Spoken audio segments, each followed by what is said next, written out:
we spent pretty much the entire class trying to get a relation, something of this sort, for a ballistic transistor that's operating in its quantum mechanical limit. So just to kind of I want to write this expression down one more time. That what we were trying to find was if I have a two-dimensional electron system and I'm trying to control the number of electrons that are available for transport in this two-dimensional layer. I have a fraction going to the right, fraction going to the left, but if I don't apply a drain voltage here, they're equal. And we talked a great deal about how to picturize them, where did they come from, and that sort of thing. Basically, when I'm applying a gate voltage, this metal and this two-dimensional system is forming a parallel plate capacitor, and then the gate, basically the battery, the gate battery is taking electrons from here and injecting it from the source and the drain, and the ones that have come from the source are going to the right, and the ones that have come from the drain are going to the left. Right? So that was the full picture of this. You may think, it is definitely a simplified picture, but since I think 2010s, most transistors we have today are reasonably small. They are, a few 10. It was 32 nanometer. Now it's close to 14 nanometer from here to there. So it's pretty close to being accurate in real small devices. So now what we're trying to do is do the math for it, quantitatively write these expressions down. But the picture of the transistor hopefully was clear that once I have this picture of K space in mind, rather than think about real space, if I think about the K space at this source injection point, then as long as I can find how the carriers populate these modes, I can always find out everything I need to know, meaning what is the current, what is the carrier density, all that stuff. All those things are basically sums in the K space, right? You take your current, you sum your group velocity over all these points with their occupation function, you get the current. If you sum just the occupation function, you get the carrier density, etc., etc. You can find other things, like how much energy is stored in this carrier density. You take the energy of each K point and you sum it over, right? And whatever you need. You want to find heat, how much heat is transported by these particles. You can find an effective KT, which we will talk about later. And you can use this sort of picture to understand a thermoelectric device that converts heat into electricity, or and things so on, right? So it's this generic idea of transport. Okay. So the idea was that as we apply drain voltage, we're going to increase the right-going carriers, because my band, when I apply a drain voltage, I pull this down, it becomes harder for the drain to inject carriers, so the left-going carrier population shrinks, but the total area is not going to change. That's the idea for a good transistor. If you have made a good transistor, the total area, which is the total carrier density, which is what we were calculating pretty much in the entire last class, that is not up to the drain to control. It's up to the gate, right? The gate controls that in a good transistor, and therefore the area is conserved, and as a result, the source, quasi-Fermi level, if you might, the Fermi level of this. Essentially, what we'll do today is just write down an expression for where, as a function of both the gate voltage and the drain voltage, how does this distribution look? Because with that you are done with the problem, right? You can write down the current after that in a couple of lines, but that's really the whole game of the transistor, field effect transistor. Right? And the same picture we're going to see today. Once we finish the transistor, you can apply it for, a ballistic Schottky diode. You can apply it with slight tweak to so by the way, this picture we'll first apply it to a three-dimensional case. This is 2D. You can take it over to 3 dimensions. You can do 1D if you want, nanowires, nanotubes. Then we can take it over from a semiconductor sort of structure to a metal semiconductor junction. You can look at a Schottky diode and look at ballistic limit of Schottky diodes in 1D, 2D, 3D, whatever you desire, right? So, but the picture stays the same, right? Okay. And then we look at a PN junction diode. So typically a field effect transistor will be, is responsible for doing logic and amplification of signals and doing computation, and partly memory also in applications. The diodes, on the other hand, like PN diodes, are typically what you call, they're energy conversion devices. They'll convert light into electricity as a solar cell, or will convert electricity into light as a LED or a laser, a light emitting diode or a laser, right? It can convert heat into heat into electricity through thermoelectric devices and so on. So typically PN junctions and others are energy conversion devices. So we'll look at it from that perspective. Okay? But let's finish off this discussion. I know I've spent, I also said this last time, I spent a bit more time on it, but the concepts are very central and they're universal for all devices. And it's the way to think about it is also universal, meaning you have various kinds of populations of carriers, and they are typically current is flowing because there's a difference in agenda between electrodes. One wants to populate, one wants to populate it, the other wants to pull carriers away, right? And this steady state is reached because one continually tries to populate. The left contact continually tries to inject electrons, and the right contact continually essentially is draining out the electrons, if you might. So source and drain. So okay. So what we wrote down is I'll write down a few things. Hopefully these quantities now are very clear what they mean. So we defined something called effective. So n sub s. N sub s is the sheet density of two-dimensional electron gas, so the units are per centimeter square, and it will range from roughly 10 to the power 13 per centimeter square in the on state, and it will basically, the low end of it would be extremely small, maybe 12 orders, let's say 10 per centimeter square. So with a gate voltage, we'll be able to change the sheet density from 10 to the power 13 to about 10 to the power 10 or so. And here's a plot of that, of basically this expression that we wrote down last time. We're going from 10 to the power 13 per centimeter square with the gate voltage to, basically 7 orders, 8 orders, whatever, or 10 orders, depending upon how much gate voltage you apply. And this we got by doing a very careful analysis of the electrostatics of the capacitor, right? Very simple metal insulator and a two-dimensional crystal or semiconductor capacitor, right? But then we realized this is slightly different from a metal insulator, metal parallel plate capacitor, in the sense that there's this concept of you need to drop a little voltage in the semiconductor in order to put carriers in it, right? Just a sec. Oh, I think it's now. Yeah. So we needed to drop a little bit of voltage in the semiconductor to be able to put some, this much electrons in it in the conduction band, and that we captured as what's called as a quantum capacitance. That voltage drop is absorbed in that parameter. So we defined, we wrote our equation as e to the power sheet density over a barrier carrier density, sheet density over a quantum carrier density minus 1. And that whole thing is equal to an exponential of the gate voltage. And I'm going to use this notation for even further simplicity, small v gs. Okay. And let me write these quantities down. These are the three parameters that depend on your device structure and device details in this material choice, etc. So n sub b was the essentially the barrier capacitance times the thermal voltage over electron charge, and the barrier capacitance was dielectric constant of the barrier over the thickness of the barrier. Right? Very simple. Once you know these things, and thermal voltage is just KT over Q.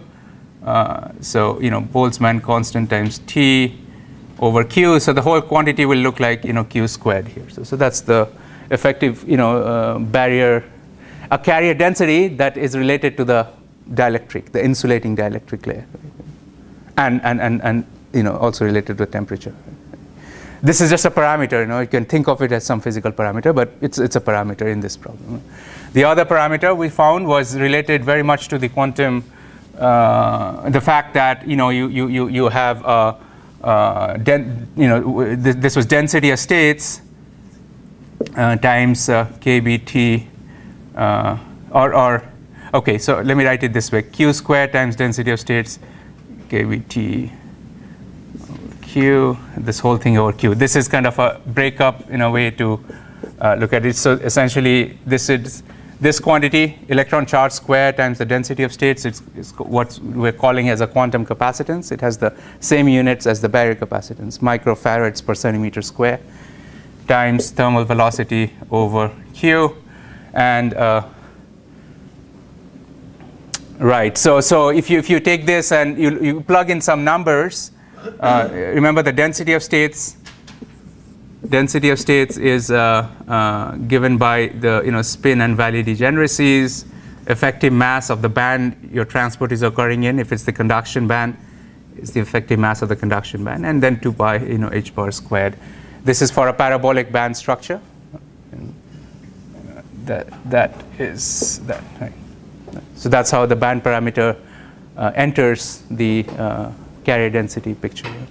And is that clear? I mean, this is, and you have seen this probably in simpler picture, is if your Valley degeneracy is 1, spin degeneracy is 2, this is your 2D density of states really, right? There's not much in two-dimensional density of states if the spin is 2 and Valley is 1.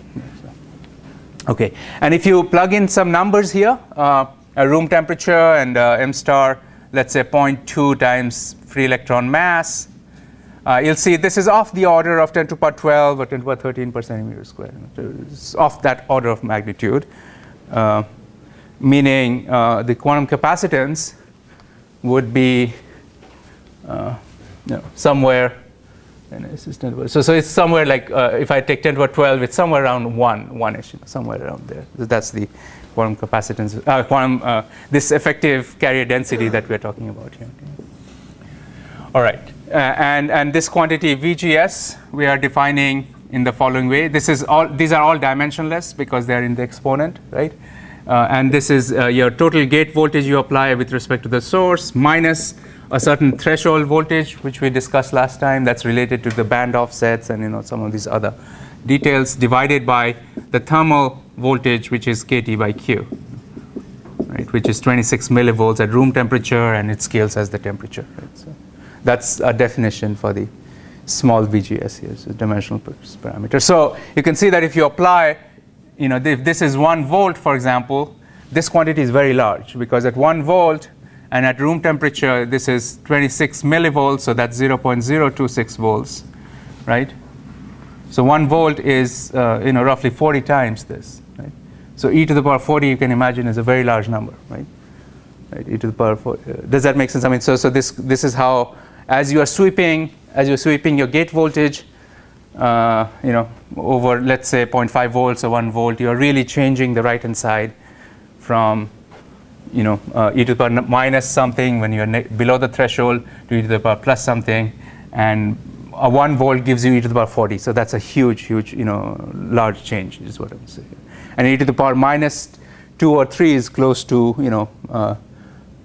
it's very close to 0, right? So it's not 0 ever, but it's very close to 0. So you're going from 0 to 10 to the power, very large number. So that's where the off to on comes, so with this gate. Right?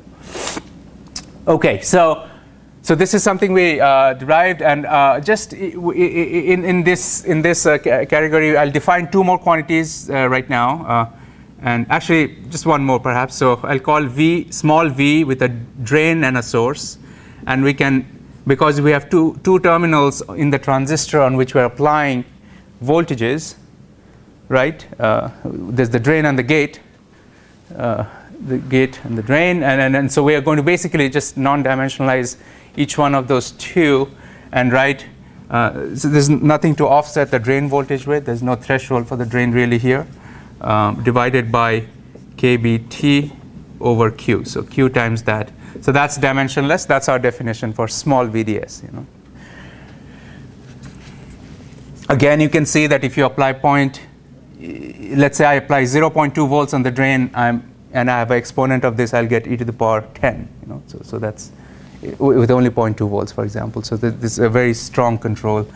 It's with a reasonable drain voltage, and all.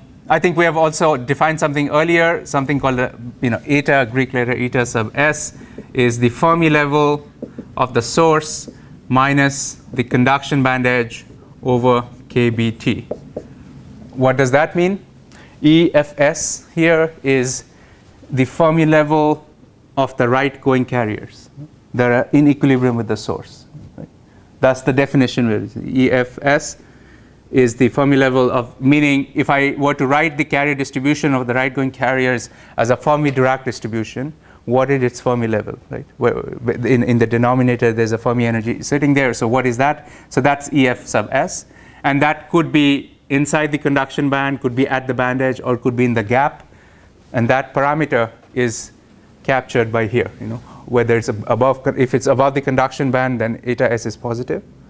If it is source, the dimensionless source Fermi function is positive. If it's at the edge, it's 0, and it's below if the Fermi level goes into the gap, it's negative. That's the quantity. And in a very same way, we define the last quantity here, which is eta sub d. I think you can see because once I apply a drain voltage, there are two Fermi levels really, quasi-Fermi levels, and we define this as eta sub d. So with these are all of our dimensionless parameters, and with them we can write down the full expression of the current. Let's use a color. Yeah. So that and yeah, the voltages. These are the controls for the transistor, and this is something that goes under the hood, but it makes evaluation simpler. Okay. So let's write down now the expression for current, and let me just first say that you can almost guess how things will be, but of course we need to kind of make sure we derive it properly. So the total current in this ballistic transistor will also look in the end something like some charge times some carrier density times some velocity. It will look something like that in the end, right? And maybe you can take a guess on which carrier density. There are two characteristic carrier densities here, and which one will appear here. Because remember, the current, very importantly, is dependent on two things. It depends on, the whole point of a transistor is it depends on drain voltage as well as the gate voltage. It's a three-terminal device. And the gate controls it exponentially in this way, and the drain controls is a little bit more like a resistor that saturates, right? And then this is your, as the gate varies, so you get your field effect between on and off, right, between the transistor. So which one will appear here? Again, I mean, it's not trivial, and maybe it doesn't, but between NQ and NP. Maybe some combination, or yeah. Okay, so once we are done with it, it will, let me just kind of point out, it's not very simple to say beforehand, but what will appear here is N sub Q. Again, this is an effective thing. We're going to kind of go through and write down the whole thing. And then there'll be an effective velocity that will look something like this. These are all effective quantities. What do I mean by that? 2 over pi kt over m star c. It will look something like that. And finally, here what I'll have is a Fermi-Dirac integral, which is going to look as the following: the difference between the source and the drain. So that's how it's going to look. So that's the full expression for the current that flows into the drain, or the current density that flows into the drain of a ballistic transistor, and it has inside it all the characteristics, both the switching with the gate voltage and the drain characteristics, all of it are included in there in this single expression. And let me just point out a few things. So NQ, we kind of wrote down effective mass KT. So this is an effective, you can call it, physically it has a meaning of a X directed thermal, the units here are energy over mass square root, so that's velocity. So this is effective sort of thermal velocity. NQ is this quantum carrier density, and this function is how you are controlling the Fermi functions with your gate and the drain. So how you're controlling the two, with the gate and the drain, and this will capture all of these quantities. So just as a very quick estimate, again, if carrier densities are, let's say, carrier density, let's say it's about 10 to the power 13 per centimeter square when your when your transistor is really in the on state. Electron charge is 1.6 times 10 to the power minus 19 coulombs, right? And thermal velocity, or in general, velocity under reasonably high voltages, what is the order of magnitude of velocities of electrons in semiconductors? We've kind of discussed it. Yeah, Joe? 6 times 7? Yeah, so let's say 10 to the power 7 centimeters per second is a very reasonable estimate when your currents are saturated. No matter what material you're looking at, this is a reasonably good estimate, very good estimate. And so of course it depends on mass and all that, right? But you can see that after all is said and done, it will be of this order of magnitude. And the maximum values of this would be of the order of 1 or 5, something like that. The minimum value would be 10 to the power minus 12, this difference. So this is of the order of 1, let's say. So that means that the current, that the saturation current that I'll get will be of the order of, you can do the numbers here. So you get 10 to the power 7, 10 to the power 13 is 10 to the power 20. So you get like 16 in whatever units you have here. Coulomb per second, that's amp over centimeter, right? 16 amperes per centimeter is the rough order of magnitude. And typically in semiconductor transistors, we use slightly different units. It's more conventional to write it in these units, amperes per millimeter or milliamperes per micron, which are effectively the same units, divide. Amperes per millimeter or milliampere per micron. This is if you're talking to a transistor person and say, oh, how much on current do you have? They say, well, 1.5 milliamp per micron, for example, or amp per millimeter. So this, because 1 centimeter is 10 millimeters, you can see that's roughly 1.6 amps per millimeter, or milliamp per micron, 1.6 milliamp per micron. And this is very close to the on current of a silicon transistor today in the microprocessor, very close. So to those numbers. And okay, so is that clear? So this is units, and again, if you have seen this many times, that's okay. But just to give you a feel for what numbers are we talking about here. So you can take whatever material, graphene, gallium nitride, silicon, gallium arsenide, some topological material, and if you are able to saturate the current under the similar conditions, you will always end up with something like this. It's not terribly different from here. Meaning, give or take factor of 3, 2, 4, but not 10 to the power 4. So that's what I'm trying to get here. So if you you can see why a unit like this would be important. For example, if your device width is 1 micron, then the exact current you are flowing is 1.6 milliamps into each transistor. If the device width is 1 micron, this is the current per unit width of the 2D semiconductor, right? And then you can increase the width and you can increase the current. So that's why the current density is what is more important. Okay. Yeah, question. So these are the saturation current. Say that again? Yeah. So this is exactly right. So this is the order of magnitude of the saturation currents here, but at saturation, the absent equals to 1.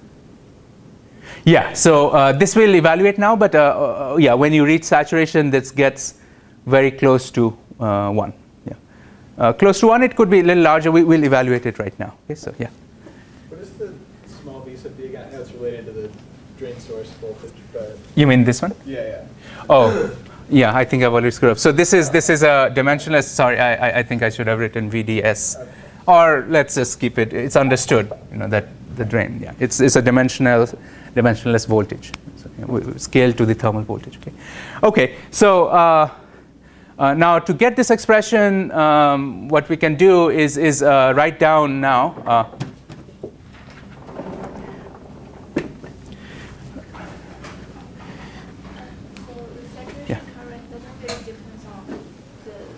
Voltage at gate or voltage at the tree. Oh yeah, I forgot to, mention. So I talked about all these quantities, but I didn't quite, mention that these two quantities, eta sub s, it depends on the Fermi level of the source.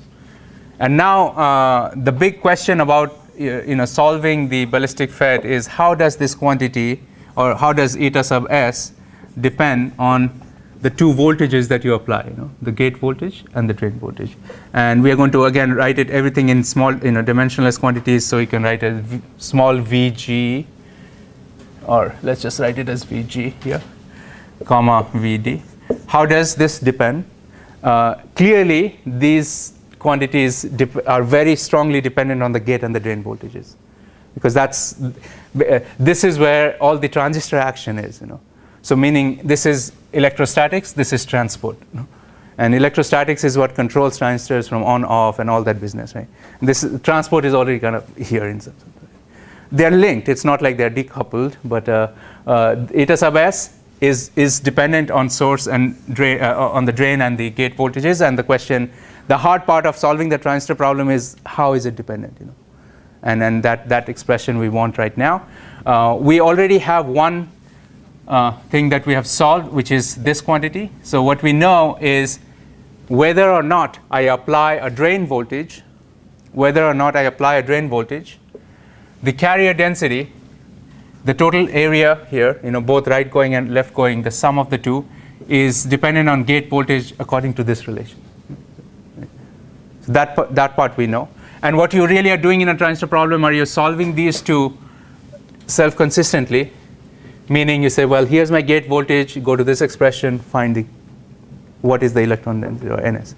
And then from there, what we'll derive now is how is this dependent on, say, NS or VGS and VDS. And then with that, once you calculate this number, you plug it in and you're done with the problem. So we're going to do that now.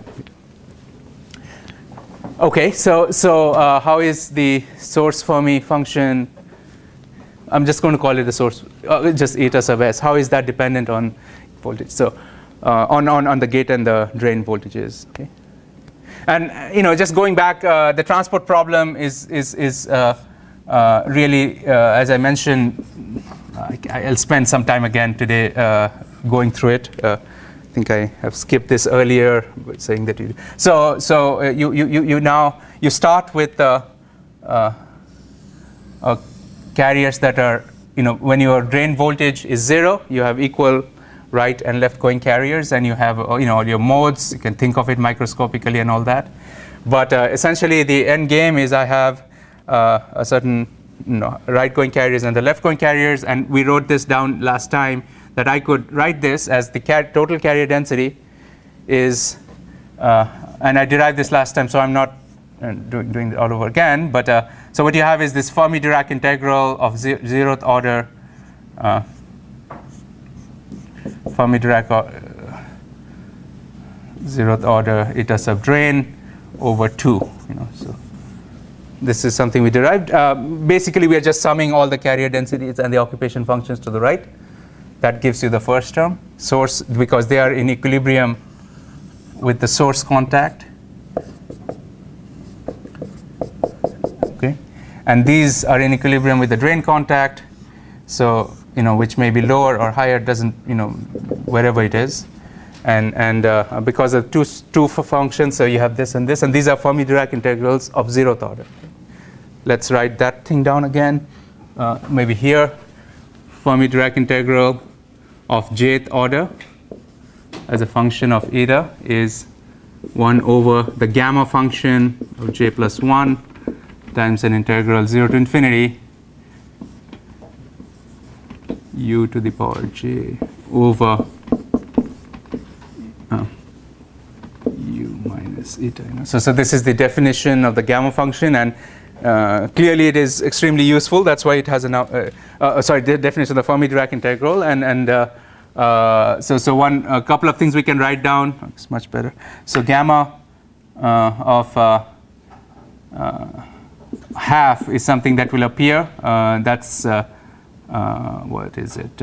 Square root of pi, and gamma function of n plus 1 is n gamma n, right? So these are the two things that will appear, and the only Fermi-Dirac integral that is exactly doable is the 0th order, and all the others we'll have to write it in terms of the Fermi function, integral functions here, and that is equal to natural log of 1 plus e to the power eta. So that's something we kind of talk. That you can see is just a when j is 0 du over this, and that's remember the integral is this Fermi-Dirac integral is a function of the stuff sitting here, right? It's a function of stuff sitting there, right? And that's how it appears. All these functions, source and drain, and all that will appear in that integral.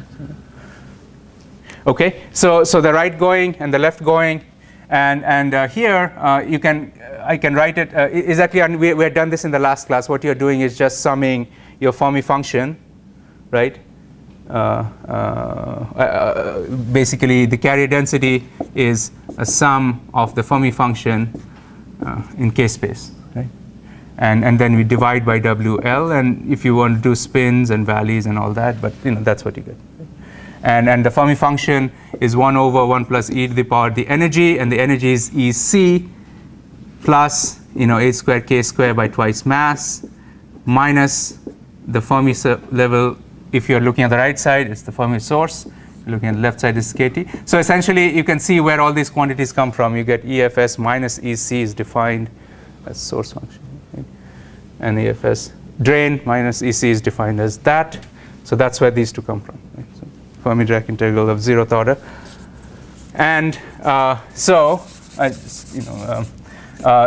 here I can rewrite this as 2 times carrier density over the quantum density here is equal to natural log of 1 plus e to the power eta s, because this is the 0th order integrals, and 1 plus e to the power eta sub drain is the product, right? And right. So this situation is taking care of the fact that I may have a non-equilibrium situation where I've applied the drain voltage. If I've applied the drain voltage, my distribution is looking a little bit more like this, and then I've broken it up, right? Something like that, right? And now the source and drain Fermi levels are different. Okay. And from here you can tell me what is source eta minus the drain eta.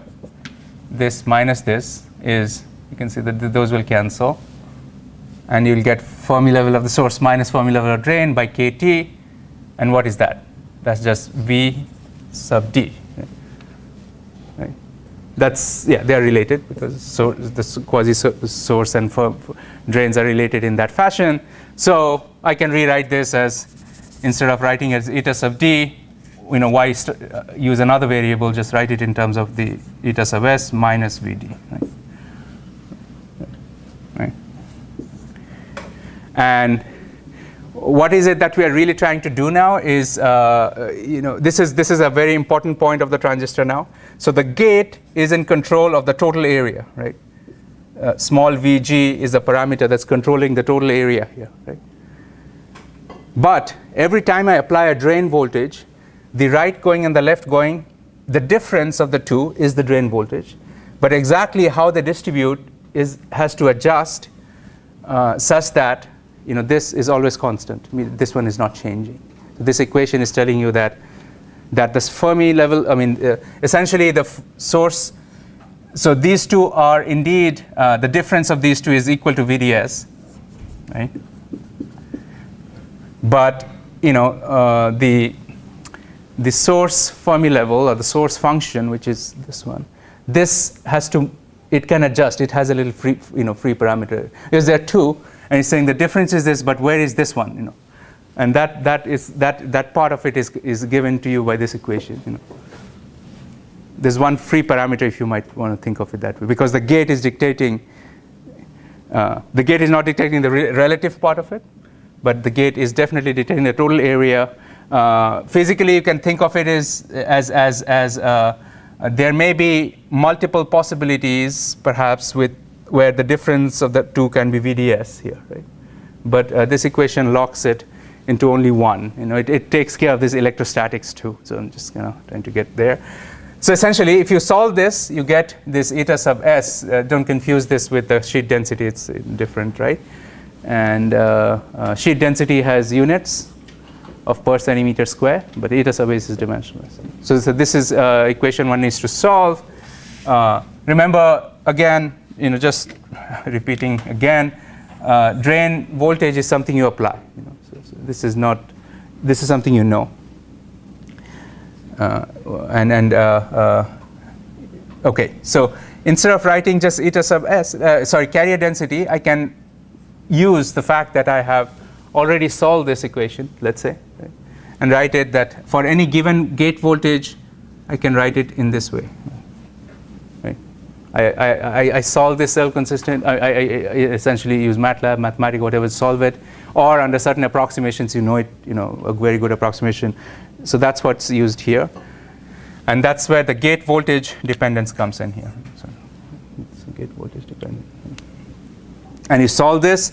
The way you solve it as well, you have a natural log on the right side, and you know, you take an exponent on both sides again, you get e to the power this whole thing is equal to that. And I think if you look at it, this equation carefully, you will realize that this is actually just a quadratic equation in the unknown. Though it looks, you know, in the exponential space, you know, this is your unknown, e to the power eta s, right? So if you just say e to the power eta sub s is, you know, just use a variable x, and this, maybe you call it as b, and e to the power minus vd, let's call it a, you know, right? And then you can rewrite this equation now, and you see that on the right side, it looks as a times x plus 1, x plus 1 is equal to b, right? Right, and what is unknown is eta sub s, but that means x is the unknown. So, okay, so this equation, well, okay, let's just go through it anyway. 1 plus a times x plus 1 minus b, right, is equal to 0. Right, and you can now see that you get a full-blown solution for x. It you know, has your quadratic form. Let's see, how do you write it? X squared bx plus c, right? B squared minus 4a this, b squared minus 4ac minus, so it's a plus minus. So okay, let me write it as plus minus of that.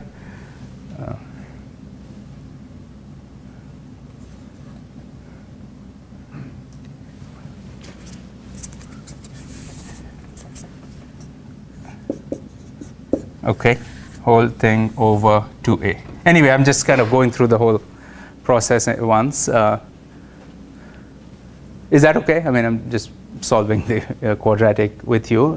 And now, if I we are going to choose the one which has a plus sign here because you have a e to the power something. You know, I don't know what it means. I just say, I mean, e to the power something can only be negative if that something is imaginary, and we are not looking into that right now. if somebody's interested, you can think about it. I don't know what it means, but generally, whenever you throw out something saying it may have some meaning, but we're going to throw that out right now, and say that because eta sub s is really this quantity over kt, and we're saying at least it's real. It can be negative, of course, it can be negative, but it's real. So in that case, we are choosing only a positive part. So the negative goes away. We just throw that out, and this is what you get. So if you translate it now, let me just rewrite it slightly. I take the a inside, right, a half outside, and I take that a inside here. So that becomes 1 over a plus 1, and 4 over a, and 1 plus 1 over a. Right? Does that make sense? I just reabsorb that thing. And now let's write this back in its dimensional form, in a physical form. E to the power eta sub s is equal to half times this whole big quantity. But let's write that down because it is actually, we'll see something in it which is has physical meaning. So 1 plus 1 over a is just 1 plus e to the power the drain voltage, right? E to the power Vd, because e to the power minus Vd is what we defined as. So 1 plus e to the power the drain voltage, dimensionless quantity, minus 4 over a, or let's just say plus here, and to b minus 1. Switch it that way. 4 e to the power Vd. All right, what are we doing here? B is this quantity, e to the power, this whole thing,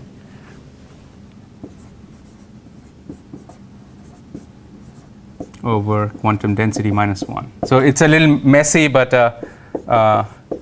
I think at least it is a completely closed form analytical solution, and that's very useful. Just one sec. So let me go over here.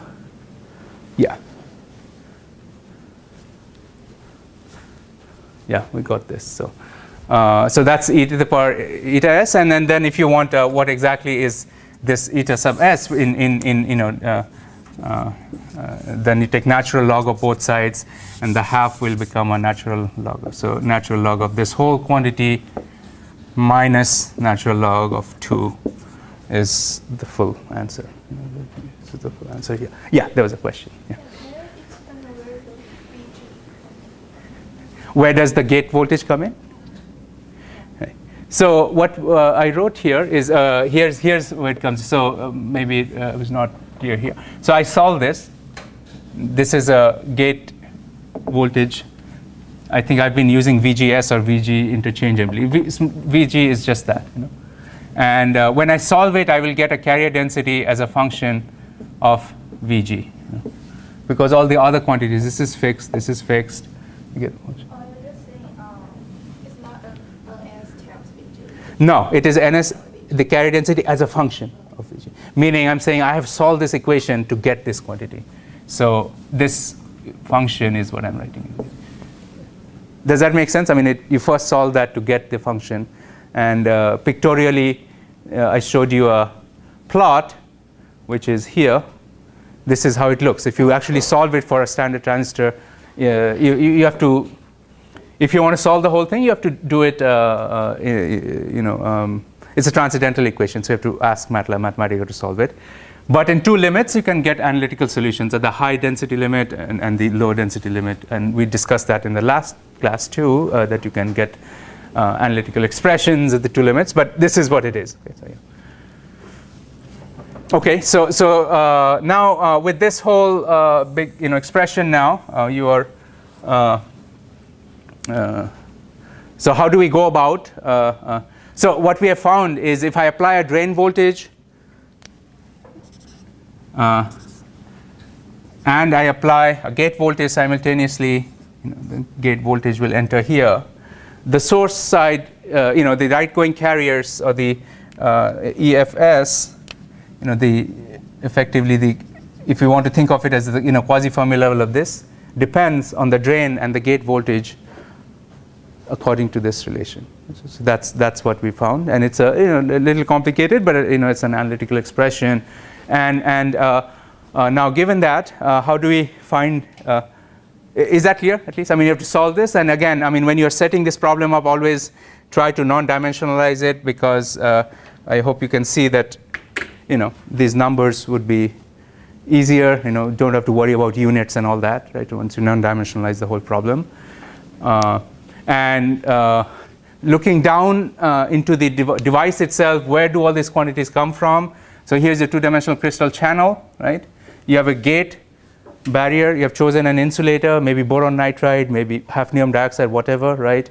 You have chosen something, and based on the thickness of that layer and its dielectric constant, you have your barrier capacitance. Right? The barrier capacitance goes here, multiply threshold, and you get a carrier density here. It's divided by Q. I just I've written it this way, divided by electron charge. So this is your NB, and that's what goes into this expression here. So it's a number. So once you choose your material, it's fixed. Now you choose your channel, semiconductor channel. Once you choose your channel, you know what is the conduction band effective mass or valence band effective mass, how many values do you have, what is the spin degeneracy. And all that thing combines into a density of states, and that goes into this NQ, which is quantum capacitance, right? NQ that we talked about, which is related to CQ times thermal voltage, and that one is one that goes here. That's a constant once the material is chosen. And now you solve this whole quantity for this unknown as a function of the gate voltage, right? And you get this expression, which is NS as a function of VGS. You get that expression. And now to find what the drain does, you solve this one now. Right? So that was basically the gates business, gate control. Now this is the drain control of the transistor, right? The third terminal or and then this expression will tell you how the source Fermi level, where is it? You know that the source and the drain are separated by VDS, but you don't know where each one is individually. So this one tells you exactly where it is. And once you get this, the last part is finding the total current, right? And the total current is essentially now what we are going to do is just sum the current on the right side and sum the current on the left side and take the difference, right? That's the total current, right? The total current going to the right minus total current going to the left is the net current going from the source to drain or going into the drain. And that's what I was kind of writing here. This is written in slightly different form. Here the Fermi-Dirac integral that appears is of order half. And that depends on again, also on the semiconductor. If you are talking about a semiconductor with a parabolic band structure, it will be order half. If you have a semiconductor with a linear or conical band structure like a Dirac material, graphene, it will be something else. But the procedure will not change. It will be very similar to what we are doing now. So how do I find that expression then? Once I know where my source Fermi level is, I know now how everything looks in the K space. Right? Exactly, I know quantitatively what has the drain voltage done to my K space occupation function and what is the gate voltage. All of that, it's captured now in this relation. Right? So now to get the current, all you have to do is find out the current being carried by each K state, let's say this K state, and what's the group velocity of that K state? Well, that electron is kind of going in that direction, right? So source is here, drain is here, but it's going at an angle, right? Physically, right? Physically, you have carriers going this way, that way, right? You have all this distribution of carriers, right? And to find the net current going in any one direction, you take all the components in that, you project it in that direction, and just sum that whole thing, right? And you get the total current now. So the way you do this is again, let's just look at the right going part, or let me write it down, and I'll not try to evaluate. Well, okay, let's do it because I'll evaluate it for the 2D case we're doing now, but then I'll discuss a little bit about 3 dimensions or Schottky's and PN diodes. That will be part of your work later. You can show in the as a problem, things like that. Okay. So here, if I were to just calculate the total current of the right going part here, so I'm taking a velocity. Here's the group velocity, 1 over h bar, gradient in the k space, right? Gradient in the k space.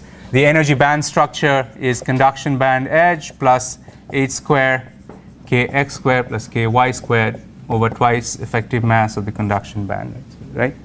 And the gradient in the k space gives you that velocity is always a vector, right? And this particular state is going at an angle to the x direction, but if you want to write the whole thing down, you'll get h bar kx over m star c. You can take the, kx gradient and the ky gradient, okay? Along the unit vector in the x, ky over m star c times ky, right? So does that make sense? I mean, the group velocity is just that.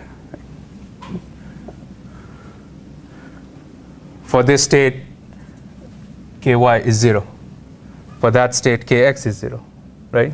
And so on, because it's a parabola, the slope is the gradient, the slope of the parabola. Right? And what we are interested in this particular problem is not the total velocity, but its x component, just the kx part, right? So how much is it here? Then I look at this one, it's going this way, take a projection this way. This one is moving very slowly, but I still take its projection this way and sum the whole thing, right? So that's the x-directed velocity. And then the way I do that is I write my current is, again, going back, electron charge. So we are going to apply this to many cases. So again, we're repeating this for the 2D case. For the current, due to the k state, is this times 1 over, actually the area or the width times length of the device times the group velocity times the occupation function times the occupation function. So that's the current carried by any k state. But this current, you remember, is really current density has a direction too. Maybe you can find. So this is the current being pulled by whatever k state you choose here. Could be negative, could be positive, whatever. But we are interested, from this analysis, you can see we're interested in the x direction. So we kind of zone in on that rather than trying to be mathematically very general. We just say that I'm interested in only the kx part of it. So I go h bar kx over m star c, right, from here, right?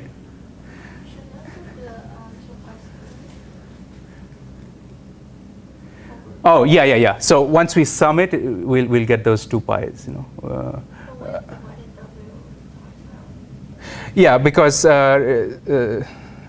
this is the current per unit width, for example, or unit area. So if you want to find the total current, the general expression for the current in d dimensions would be electron charge times spin and validity density over the d-dimensional volume, if you might. So there's that times sum over group velocity times the occupation function. So this is a general expression. And you can see also the units should be right. If you're in 3 dimensions, you get coulombs over, centimeter cube, and this is centimeters per second, right? So you get amperes per centimeter squared. So the current density should be something like this. So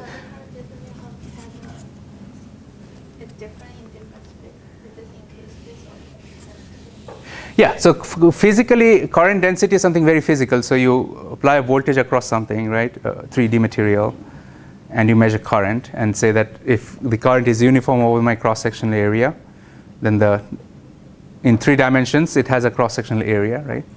And so it's with amperes per centimeter square. Right? In 2 dimensions, you have only a line. There's no area. Right? So either amperes per millimeter or milliampere per millimeter. And in 1 dimension, there is no lateral scale. So you just say it's amps. Current density and current are the same. Is that what you're asking? Or, yeah. Okay. Yeah. This current density is over the k space. I see. So the current is a physical quantity. Which space you want to express it in is up to you, right? So we can, if you are able to calculate it in real space, you can calculate it. We are taking the recourse to the k space here because we want to solve this in a full quantum picture. And electrons are waves which have wavelengths and k's, 2 pi by wavelength is k. So we go over to the k space to solve this. So it's because So if it's, yeah. if it's k-space, and we should divide the whole area, and why is not pi k, like pi k theta squared? In the area in k-space. Right. So you can here's something I can write it. I can write it as velocity times occupation function of velocity of any state times occupation function of that state. Does that make sense? And it could be energy space, it could be k space, whichever space you choose, right? But physically, what you're doing is summing over various states, right? If you're doing it classically, what I want to emphasize is this expression is also true in classical mechanics, classical physics. Because if you are able to find where is each particle, you can say that the velocity of a particle at some point in real space and what is the occupation function, that's fine too. So it just so happens that here we are summing it in k space, right? And when you're summing it, there is no need to divide any pi or anything like that. It's only when you go over to the integral, you take the unit of that space. Does that make sense? When you evaluate integral, because then you won't need to dimensionalize. A sum has no problem at all. It's okay, yeah. But this is an important point because sometimes it can be confusing. When are we bringing these 2 pi's and all that, right? Only when you go to for example, in k space, we know our spacing is 2 pi over L in both directions, or 2 pi by W and 2 pi by L. So that's why the 2 pi comes in. So the 2 pi's generally will always come in some sort of a phase space where you have momentum also. Okay, yeah. Okay, good. So we can then right now, this is just the k state, and now we are doing, as we discussed just now, the sum. And the sum over f of k. The f of k is clearly extremely important here. And I'm going to write the whole thing down again. EC plus kinetic energy over twice effective mass minus the Fermi level. And then, again, it's going to kind of blow up a little bit. But that's OK. So let's write it as a Fermi level of the source for the right-going carriers, and I'm just going to do it this way. Okay, so h bar kx over m star c 1 over k square by twice m star c minus Fermi level of the drain over kBT. All right, so that's your full-blown expression now for the current. Does that make sense? Or just doing the same thing again, except now instead of summing over occupation functions, you're summing over velocities. That's really what it is. And then this is the left-going carriers, and that's the right-going carriers, right? 2 halves, right?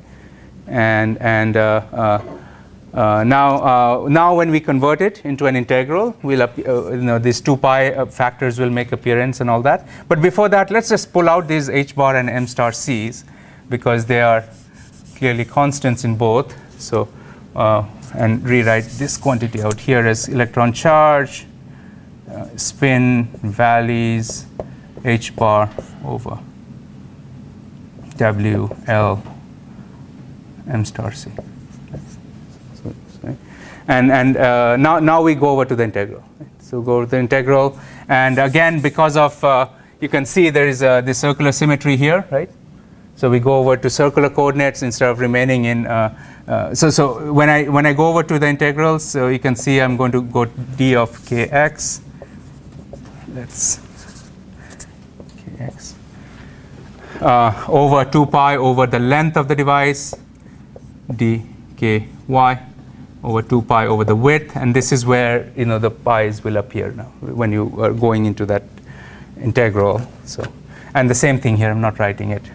And your W's and L's will go away again because you're talking about carrier densities. The current density.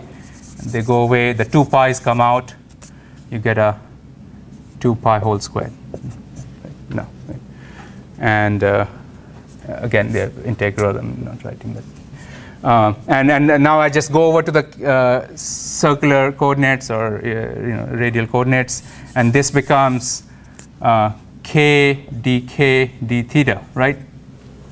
Just go over k and then a little stripe here. I think you have done that probably in many problems. This angle is d theta, and dk. And what is kx now? Kx is this cosine theta. Right? Kx is just k cosine theta. Right? That's the x component. Right? The y component would be sine theta.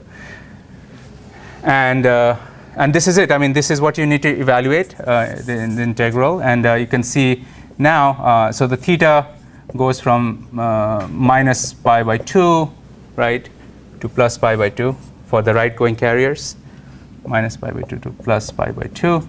And k will go from 0 to infinity. It's very straightforward here. Yeah, the right side. Yeah. Yeah. Oh, thank you. Yeah. There is a kBt here. Okay. And at this step, you again come back and you can non-dimensionalize the whole integral again, right? And when we do that, by the way, the cosine theta, just wanted to kind of make sure. Also wanted to share the a plot of it, but so the cosine theta integral is very simple. I mean, this again, you probably know this. I don't, but I don't remember it. But it's 2. You know, if you integrate it over just half the space, so that's just 2, right? So you get a 2 out here, and then this is integral. Now we have already done all this business. If you remember, we have defined all these quantities. Where is it? Eta sub s. You can see the reason we defined it here this way is because that's what appears here, right? Over kt. So this integral essentially is going to become, and there's, we just do one more non-dimensionalization, which is the kinetic energy over thermal energy is equal to this parameter, some dimensionless parameter again. So given all that, you will get u, instead of, so you get a k squared dk here, and you will see that you will get a u to the power half times du here, right? Over, you'll get a Fermi-Dirac integral that looks like this, u minus eta sub s, right? 0 to infinity, and there's some stuff that comes out of this integral. That whatever stuff comes out of this integral will be of the units. Every k is 1 over length, so 1 over length, 1 over length, 1 over length. So it will be 1 over length cube. It will come out here, and it will multiply with that. And this is your Fermi-Dirac integral of order half of function eta sub s. Right? So that's from here, half order times square root of 2 by pi. So there's a, because the definition you see is. So you get, if order half, you get gamma of 3 by 2, and that's gamma of half plus 1.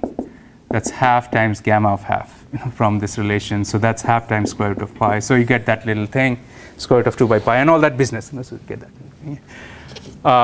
And then once you work through this, you get this for the source term, minus you get, the same thing, but there'll be a drain function there, right? So you get the difference.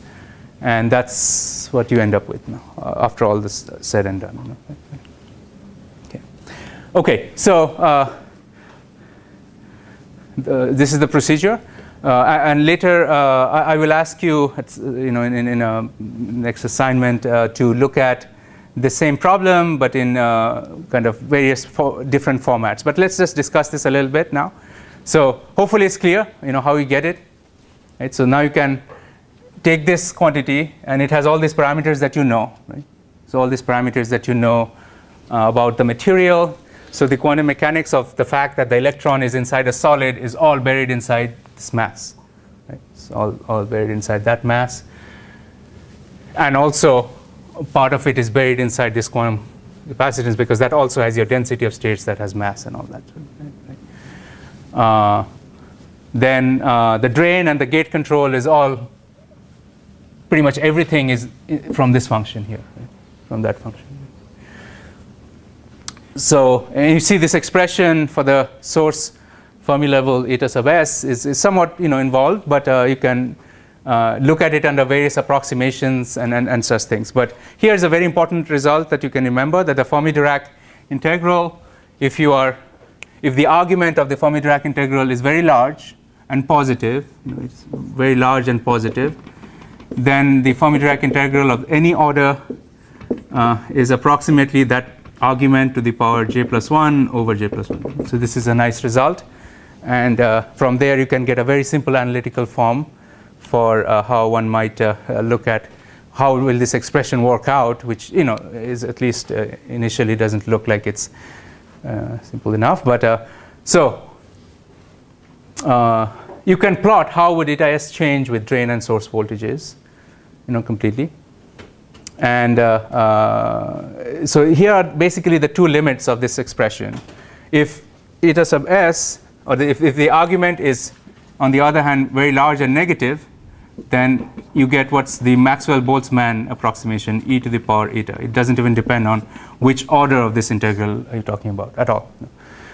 And this is classical physics, all Maxwell-Boltzmann distribution. This is classical physics, and most of the quantum comes in because of degeneracy, and this is a degenerate condition, where the Fermi level goes into the conduction band now, right? And that has no real simple classical analog at all, And basically, you'll have Planck's constant, and all these terms will appear here. So at all said and done, when your device is off, when the gate voltage is much below the threshold, you'll get that the drain current over the width, which is the current density, is equal to this J naught. J naught is this whole quantity we wrote in front here, this whole quantity, right? That's the order of magnitude of the currents that will flow. We had an estimate of it and all that, right? So the current will go exponentially down with the gate voltage because it follows this Maxwell-Boltzmann approximation. Because remember, VGS has become much less than threshold, right? So it's large and negative now. And so it just goes like that. On the other hand, if VGS is much larger than threshold, then you follow this power law instead of exponential. And the current goes as, this power of the gate voltage, for example.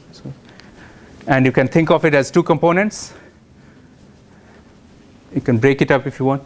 Into two components. There is one which is the current is proportional to the carrier density, if you might, which is proportional to just Vg minus Vt, capacitance times voltage, and the square root of Vg minus Vt, that is your velocity, the velocity term effectively. So if you now take this and make a plot of it, just a sec, yeah. So essentially this is just a plot of those equations. This is a full-blown plot with no approximations, and then you're sweeping your gate voltage, and off state, on state of the transistor. You have your KT. You can vary your room temperature, go to low temperatures. You can see how it behaves, under all conditions now, all temperatures, all gate voltages, and all drain voltages too. The drain voltage, you can see it's going to increase initially, and then it saturates.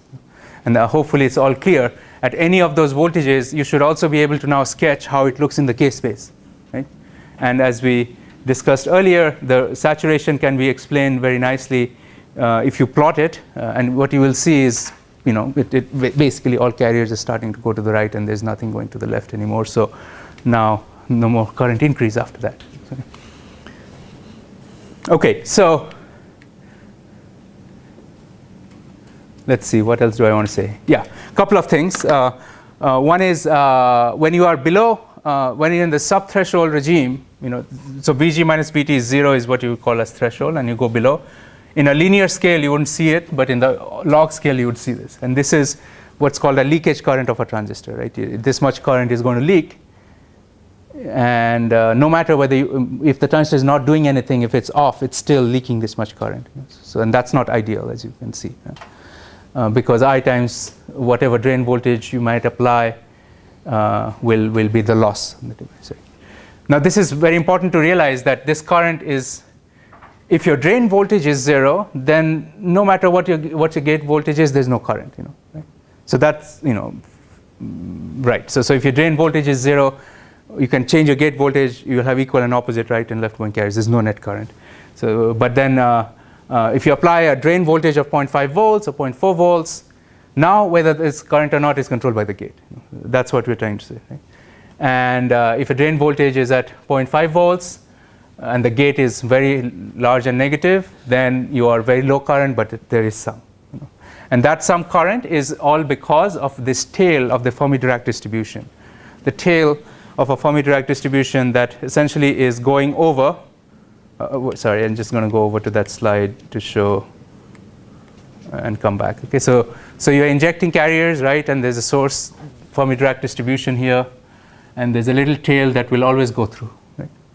Which has no barrier to see. It's going through. And as you increase the gate voltage to more positive, you're pushing this down and you're increasing the current exponentially. But even at large gate voltages, there's that little tail, and that's why this limit, this limit is, you can do the numbers, you just get that limit to be kT by Q times natural log of 10, and that thing is 60 millivolts for every decade change in current. So the subthreshold slope is what it's called. So every time, so you want to change this current by a factor of 10, you get 60 millivolts voltage here. It's a room temperature, and you can see this is a problem if you want to cut down and make the leakage and make devices more efficient or circuits more efficient, because it may be the leakage may look low for one device, but you have a billion of them, and it really adds up very fast, right? So and today the off-state leakage of a microprocessor, basically when the microprocessor is not doing anything, it's dissipating as much energy as when it's actually doing computation because of this problem. And it's kind of interesting because when you do computation, not all billion of them are on the same time, some of them. But you can switch all of them off, it still have this problem, right? So this is, you can see, as a result, there's a very large drive to be able to make a more ideal switch. An ideal switch is like the switch on the wall. I mean, if you flip it, the light really turns off. Here, it's just going dim, right? The current is still flowing. And the ideal switch, obviously, is one where you are no current at all, and then you abruptly switch it on with no slope, right? That's the ideal switch. And so there are some ways people are trying to make such a ideal switch, and you can see that if your problem is because of a Fermi-Dirac tail, you have to cut off that tail, right? And the way you cut off a distribution of carriers, you gap the states. You put a band gap in that region. And that's one idea. It's called a tunneling FET. We will talk about tunneling in some detail later, but the idea is actually very simple, that here we have a conduction band, and the carriers are distributed like that. But if I started with electrons which are near the top of the band, then you have a gap here, right? And when you have a gap here, there's still a Fermi-Dirac distribution, but there is no density of states, so there's no carriers here, right? So essentially what you do is this sort of device would be called a tunneling transistor, where you start with electrons from the top of a band, not at the bottom of a conduction band, and you tunnel across the band gap into the other side. And so now your source Fermi level is here, drain Fermi level is here, and you have this distribution of carriers now. And you don't have that tail anymore because there's a gap, right? And so this is called a tunneling transistor, or tunneling field effect transistor, TFET. People are trying to make it. There's some kind of reasonable advances in the last 10 years or so, but you're doing this sort of energy filtering. So the way you are conducting current here is slightly different from the way we were doing originally, where it was going over a barrier, just going through the barrier. And with the gate, you can pinch off. Remember, the current will always flow between these two, in the window between source and drain. And so there's this density of currents, depends on tunneling probabilities and all that within this energy window, and then you apply gate voltage, pull this up, and finally your density of states are mismatched and there's no more current, the locks up. So this gives you actually a little sharper thresholds. Generally, as you might imagine, the challenge would be if you are going through a barrier, the net current density would be low, because it's a tunneling process, its transmission probability is not 1. So the current density is to get it up to this sort of number has proved a bit challenging, but people are getting there with some clever techniques and all that sort of thing. Okay, so what you can do is with this sort of picture, you can do a lot of analysis of what's the best ballistic transistor. So you can look at all the expressions that come about because you have Valley degeneracy, you have spin degeneracy, you have effective mass, all these parameters are sitting inside this expression, right? So you can do some analysis and say that, hey, what if I had, one might intuitively think that if I just decrease my effective mass, I should get more and more current. And that's true, but not completely true. It will only appear till a certain level, and then it'll go back down again. You can do because it's a it's a little more involved expression, and you can explain why. You can think, well, if I have more valleys, I have more carriers, so I should have more current, right?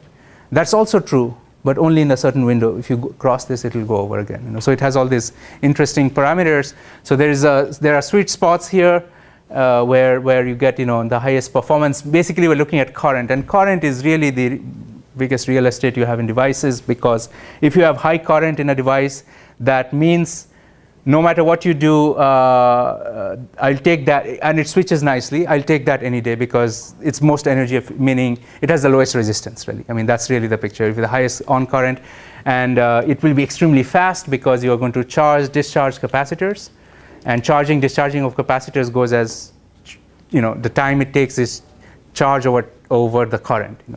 dq by dt is I, so charge over current is the delay, right? So current is high means you can make ultra fast switching. So that's very important. And so this is a parameter, and you can see that so silicon, for example, the effective mass is around 0.2. So you're sitting in a reasonably good spot. Typically, if your current densities go much larger than 2 or 3 milliamp per micron, you have other problems like contact resistance and other things kick in. And then you have problems that you can't push it that high current. But it kind of bears out like this. So there are some new things happening. Maybe a couple of more comments before we end today. New things that are happening are, everything I said about the conduction band, you can just flip it around and say, oh, I'll use my valence band. No problem, right? That's a p-channel transistor. You can go through the same analysis. The only thing is now your IV curve in the log scale will look like this. It will turn off at a positive voltage because you have a hole, so you need positive voltage to turn it off. So it will flip around, and you will see a curve like this, and it will, look like this in the linear plot, and that and so on.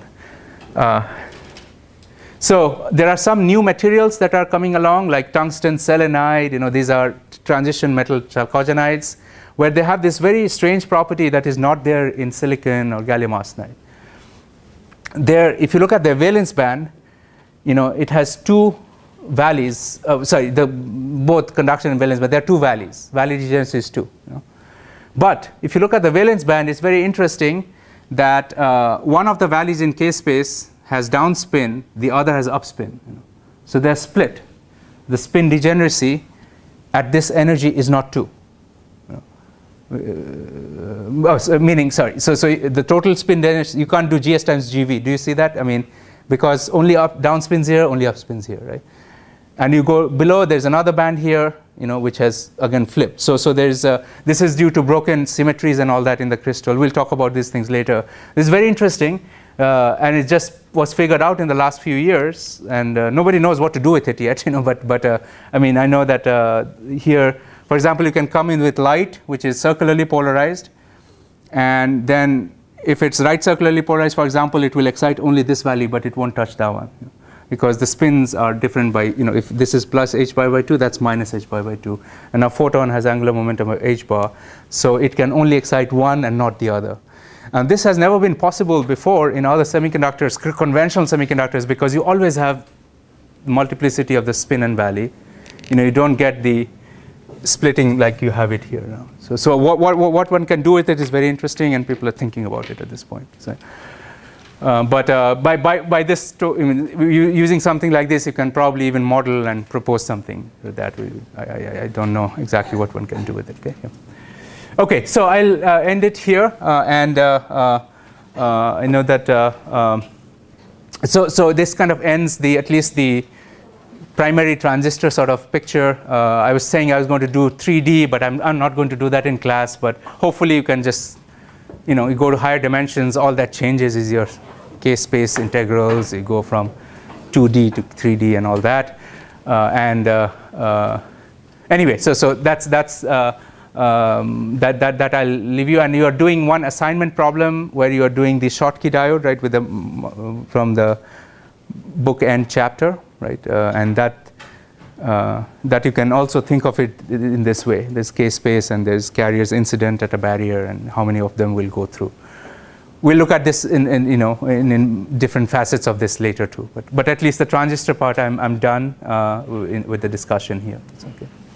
Okay, good.